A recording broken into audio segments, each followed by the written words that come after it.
India অবশেষে বেঁচে গেল ফলান থেকে। বাইরে ভাই কি বাঁচা বেঁচে গেল, জাসপ্রীত বুমরাহ আর আকাশদীপ বেঁচে বাঁচাই দিয়েছে ইন্ডিয়াকে। আকাশদীপের 27 রানের অসাধারণ ইনিংস এবং কি জাসপ্রীত বুমরাহ 10 রান, এই দুজনের পার্টনারশিপে অবিশ্বাস্য ব্যাটিংয়ে ইন্ডিয়া বেঁচে গেল ফলান থেকে। তো ম্যাচটা মনে হচ্ছে ড্রই হবে, কারণ এই বৃষ্টি বাঁচিয়ে দিল ইন্ডিয়াকে। যদি এই বৃষ্টি না হতো এতবার প্রতিদিন, যদি এরকম ঘন ঘন ভাবে বৃষ্টি না হতো, তাহলে অস্ট্রেলিয়া কত আগে জিতে যেত। মানে ইন্ডিয়াকে অল আউট অনেক আগে করে দিত, দ্বিতীয় দিন বা তৃতীয় দিনে অল আউট করে দিত ইন্ডিয়াকে। কিন্তু এই বৃষ্টিকে বাঁচালো ইন্ডিয়াকে শেষ পর্যন্ত।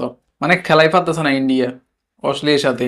মানে যে বোলিং তাণ্ডব দুর্দান্ত লেভেলের, অল আউট হয়ে যেত তৃতীয় দিন সে। ইন্ডিয়া এখন ফলোঅন থেকে বেঁচে গেল। তো ফলোঅন থেকে বাঁচতে আবার আগামীকালকে পঞ্চম দিন ম্যাচটা ড হয়ে যাবে। যদি আগামীকালকে বৃষ্টি হয় তাহলে তো দুজনের ম্যাচটা ড হয়ে যাবে, কারণ ফলোঅন থেকে ইন্ডিয়া অলরেডি বেঁচে গেছে। জাসপ্রীত বুমরাহ আর আকাশদীপ মিলে দুজনে কিভাবে ইন্ডিয়াকে পাশে চিন্তা করেন একবার। কি দুর্দান্ত ব্যাটিং, অবিশ্বাস্য। এরকম মানে যে জায়গাতে 9 উইকেট শেষ ইন্ডিয়ার, 9 উইকেট টোটালি নেই তাদের, তো সেখানে একটা উইকেট বাকি, লাস্ট উইকেট, সে জায়গায় আউট না হয় তারা কিভাবে ঠেকে ঠেকে এরকম ফলোঅন থেকে বেঁচে যায়।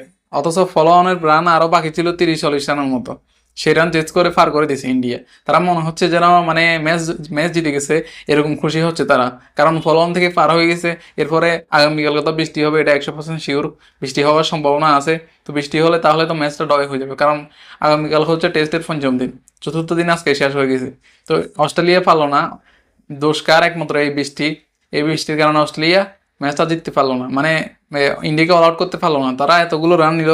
কথা হচ্ছে এখানে বৃষ্টির উপর নির্ভর করে, আগামীকাল যদি বৃষ্টি না হয় তাহলে তাহলে অস্ট্রেলিয়া ব্যাটিং করবে আবার।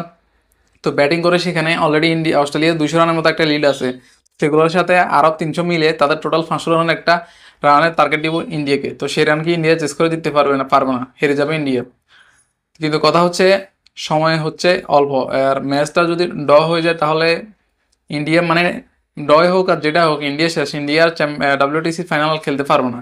আর এখানে আকাশদীপ আর জাসপ্রীত বুমরাহর কথা আসলে প্রশংসা না করলে মানে হচ্ছে না। মানে তারা এটা আসলে অসাধারণ অসাধারণ ব্যাটিং তাদের।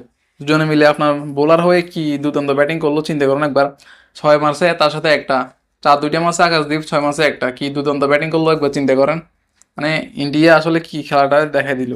যে জায়গায় অল আউট হয়ে যাচ্ছে প্রথম দিনে, সে জায়গায় এখন শেষ পর্যন্ত ফলোঅন পার করে ফেললো ইন্ডিয়া। মানে ফলোঅনটাই পার করে ফেলছে। এটা তো একটা মান সম্মানের ব্যাপার। যদি ফলোঅন পড়ে যেত তাহলে এই সাইডে লজ্জা আর কিছু থাকতো না, কিন্তু সেটা পার করে তারা দেখাই দিল। কিন্তু পার করে বৃষ্টির কারণে তাদের সাহায্য হয়েছে, বারবার তাদেরকে বৃষ্টি বাধা দিছে। এই বৃষ্টি না হলে কত আগে অল আউট হয়ে যেত ইন্ডিয়া।